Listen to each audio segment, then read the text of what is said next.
प्रसाद लाडांनी काम करावं, हॉटेल चालवावं, राजकारणाचा पुढाऱ्यांचा फायदा घेऊन अजून त्यांनी अंबानीच्या पुढे जावं, त्यामध्ये आमचं दुमत असायचं कारण नाही. पण आरक्षण, जरांगे पाटलांची मागणी, कॉन्ट्रावर्सी, जरांगे पाटलांचा समावेश ओबीसी मध्ये झाल्यानंतर ओबीसीचं झालेलं नुकसान, यातली काही काडीची तर अक्कल आहे का या प्रसाद लाडांना?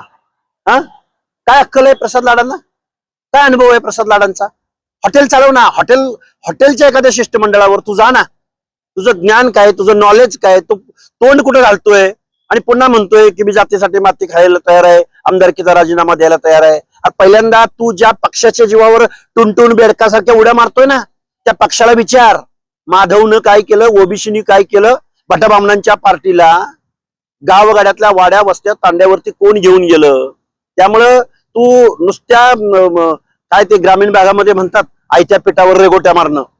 भाजप वाढवण्यासाठी, भाजप मोठी करण्यासाठी कोण खपलंय, कोण माणसं होती, याचा थोडा अभ्यास वाढव. तुला काय करणार हॉटेल व्यावसायिकाला? म्हणून मी हॉटेल व्यावसायिक म्हणालो.